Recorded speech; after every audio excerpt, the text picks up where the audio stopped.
I am very sorry, ladies and gentlemen, but you will have to move your base in the endgame. I've had my first base location in the middle of the map for the first 30 to 40 hours of the game, Western Vermilius Gap. It was simply perfection, giving me anything from iron to the erythrite crystals over to aluminium, steel, all of it. Could even access very easily the radiation zone of the shale. Now I moved all the way to the north, and that's because of a new travel trick that I wasn't aware of until I finally entered the endgame. If you go into your ornithopter and you fly outside of the map, outside of Haga Basin, we're not going to go to the deep desert. No. And obviously go to the deep desert, and this gives you easier access to the deep desert. But let me show you a simple travel trick for the actual Haga Basin that will save you so much time and instantly make you understand why you really want to move your base. And then we'll talk about how to actually move your base, because it can be an annoying thing. You approach the blue wall and it's going to ask you to travel to the world map. Sure, we would really like to travel to the world map. And now there's an important thing to understand. The entry point of the Haga Basin matters. So if I now enter from the bibbity bottom all the way, where do I end up? Magically in Haga Basin South. So if I wanted to talk to Derek, I just would have to enter a little bit more to the right, and I could instantly fly to him instead of crossing all the distance from the top to the bottom. Now let's say I want to farm the radiation zone, because you need tons of Duraluminium. For your spice refinery, 160. Wind turbines, 120. Duraluminium is needed tons. We simply fly out again towards the blue wall, and then we enter the Haga Basin from the bottom left side. Not completely from the left, bottom left. Now we can whip out our radiation suit, jump in our ornithopter, and instantly farm the shale without, again, having to cross throughout the whole map. And not only do we not have to cross through the whole map, we're instantly at the pieces of crystal that we need for our Duraluminium. And as we're then done with farming left, right, and center, like I go for this, then to the next, to the bigger one, to there, and there, I just turn around to fly outside of the map again and go all the way back to the top to my actual base. And we're back right below it. I just have to turn around, and there we are. You notice how the overworld travel takes only a couple of seconds. Now this was the time advantage we're having, but what other reason would we have to move our base? Well, the first one is pretty evident, I guess. Instead of taking my buggy to drive from down here or disassemble it and fly over with my ornithopter to get all the aluminium, I can just drive out of my base. And we have on the top our garage for our flyer, and then on the bottom, that will be the buggy garage. And then I'll just drive out, and around me already, we got copious amounts of aluminium ore. Yeah, you notice there's tons of aluminium ore. And I actually choose a base right next to Imperial Testing Station number 17. So more or less in the middle of the eastern shield wall, because this space around me does actually have tons of dew deposits. Now, I don't really need the dew deposits, but I'll say it doesn't hurt to have some close by, just in case you want to collect some water spontaneously. And I even have one big dew field right around me. There's actually someone who built a base in that direction because he noticed that that dew field is actually quite nice. Here we get the double dew drops and all the aluminium you could ever ask for. Now the big problem would be though, how do you get all your stuff from your main base over here? Sure, I could fly around with the ornithopter, but that one has only 500 storage and 1, 2, 3, 4, 5, 6, 7, 8, 9, 10 slots. Those 10 slots are not a lot. Let me break down my step-to-step progress for moving my base, since I'm still in the process of actually doing it. It doesn't make for interesting stream content, that's why we're doing it off-stream. Step 1, you can construct a second subfief console, an advanced subfief console. There's a limit, 3 out of 3, so I'll just go to the building zone and find myself somewhere to build. Again, I went to the tippity top all the way north next to testing station 17. This was literally perfect. That being said, more to the south is also a couple of water deposits where you could easily build as well. And you've noticed that the shield wall always poops you out around this area. So if you build your base also right here, why not? Then second, I loaded up my ornithopter with all the plastone I had. so I can actually start building a basic base already. And also in that basic base with some iron ingots, I put a couple of storages. The next step is the most important one. Turn all your ore into ingots. You don't want to have any single ore left. Right now I possess 2000 carbon, and that's so heavy to deliver. We don't want to be limited by weight. We only want it to be limited by space. My buggy can carry 2,500 weight, but it also only has 5, 10, 15, 20 slots. Now you'd say 20 slots, that's plenty. But if you actually look into your boxes, you get so much small stuff that doesn't weigh a lot, but that's still going to take away space. And that's also the stuff you're going to take to yourself as a person. This is just 3.1 in volume. I'm going to carry that. This does not have to be in my buggy. This is 17 in volume. I can carry this as well. But if I'm looking at 500 carbon ore, that's 100 in volume.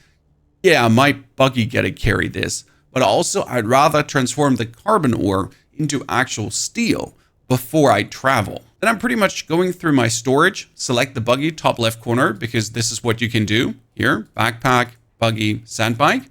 And I put all the heavy stuff into my buggy, the heavy stuff that I want to have in the base. You can also press E instead of dragging. I'm just a fan of dragging. What can I say?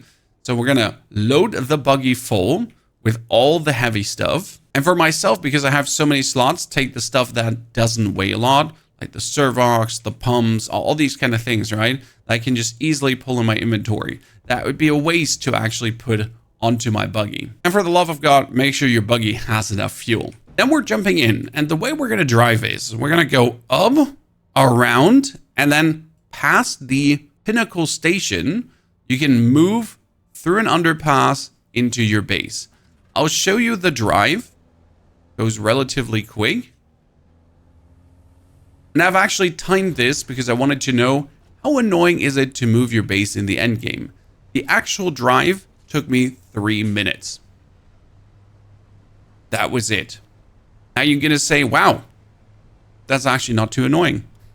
Because on the way back, and I think I need to mention this because a lot of people seem to not know this, you can throw your buggy off the cliff.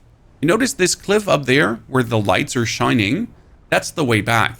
You're just going to drive off it. You're going to yeet it down. There's 0 fall damage in the game. I see a lot of confusion. Not a little bit. It used to be in the beta. If your buggy hit a wall, the treads get damaged. The chassis gets damaged. The whole thing actually almost breaks down. I've had my buggy now for 20 hours at this point. I've not a single time pulled out the repair tool to repair something. Now the whole thing we're doing here right now gets easier if you have an MK5 storage already, because your buggy can just lift more weights.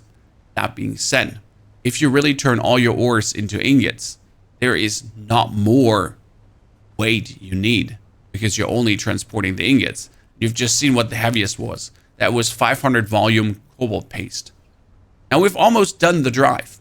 Told you, it's actually way quicker than you give it credit for. It seems like a very tedious thing to do. And if you're a content creator, I don't want to do this live on stream. This is terrible, right? Like, no one is going to be like, wow, yay, let's drive through the desert. This is very engaging. No. But if you're playing, right? If I'm now for myself, I'm just quickly going to do the drive, and 15 minutes later, I have all my stuff already delivered to the new base, and it wasn't actually that much of a hassle. This is the underpass we're talking about. You just drive up. There's the first aluminium already. You already start gathering the aluminium, and you've done it. Just gotta drive up this incline. Highly recommend to have the buggy MK4 engine that we mentioned in the video before this. If you haven't watched it, there's a new engine for your buggy that gives us bonus acceleration because it's going tons of uphill here. This makes your buggy just zoom through everything. And we're there. Open the map. Just have to drive straight up, unload my buggy, and then we're pretty much driving back here to yeet it off the cliff. And one thing I forget to mention, I am making water over Fremen distills. So for me, it's always important that there is an ample supply of warm bodies close by. And that's why we have this little firefly camp. Or I can just always just simply dip into to get myself some friends. They're on the other side. They're torch, another firefly camp, another firefly camp. Yeah. I can get myself those bodies I need. I'll just get my bike, quickly drive out, or my ornithopter to actually stuff those bodies in the ornithopter. I just have like a consistent supply. And here we drive in the bottom because I have a bottom top configuration. And now I can unload the whole buggy into the chests that are just waiting for me. And before you ask, are you really now flying out every single time to do something on the map? Yes, I am. Yes, I am. I need to go to the right side here for talk to Katrina Chloris in the Haga Rift. Oh, you bet your ass. I'm going to be flying out and I'm going to be appearing on the site. But then also just drop by with the Slave Master supplies for the G80 A44. No problem. I need to talk to Derek. Well, flying out up, going on the bottom, shale farming out and into the left. Yeah, I want to get over here. Maybe for the left side, maybe for the Udom, I would actually just fly instead of going out. We're trying to be efficient here. We're trying to save ourselves some time. And most importantly, we want to have that really easy access to aluminium, as Duraluminium is really a time where you stick a lot. I am currently 45 hours roughly in, and I am in the process of crafting now everything from the Duraluminium tier. I can't do Plastanium yet, but I don't have a Power Pack MK5. I don't have the Spice Refinery. I don't have a responsive planar suspenser build. I have not built myself the MK5 Scout Ornithopter. I have the MK4 Scout Ornithopter, and alone that MK5 Scout Ornithopter, or even the Assault, is what we get another 60, 12 per wing, 50, 48, 72. I need so much of this. So moving your base really at that point is something I highly recommend. You don't want to like keep doing those buggy runs. They are possible. It works really well. But at some point you're like, let's sigh. The earlier you move your base, and right now I would actually say, as soon as I entered the Duraluminium era, so as soon as I got my Ornithopter, I was able to dive into the deep desert. I should have probably moved my base already. Because if I now need steel to make myself Fremen death stilts, because I'm still using the normal ones and not the advanced ones, because again, the advanced one cost 240 Duraluminium ingots. That was too annoying to this point. Now I can not need steel anymore. I can actually get those advanced Fremen death stilts. And by the way, what about the machines that you have in your old base? If you actually break them down, they refund you the materials. For this, I use my Ornithopter. So I go to my old base, I break down all the machines, load the items from all the machines into the Ornithopter, and then I just simply fly from base A to base B to rebuild the machines one to one wherever I would like to have them. Perfect solution. As I get the base fully set up, I will also be talking about how to probably build better bases and very nice accessible bases. But that's something for the future, for the coming week. Hope you could learn something out of this, and please do tell me, where are you situated? Where did you build your base right now? I think like building on the right side could also be a nice thing, but then you have a problem with the aluminium runs. So end of the day, I kind of feel like everyone is going to end in the western or eastern shield wall in either of these locations. If you want to scout out new spots, make sure to equip your Ornithopter with a scan module, because then you don't have to fly like me very close to the ground to actually see what's going on and where stuff is and make an educated guess. That's kind of stupid. I'm kind of stupid. Don't be stupid. Get a scanner. Have a good day and take care.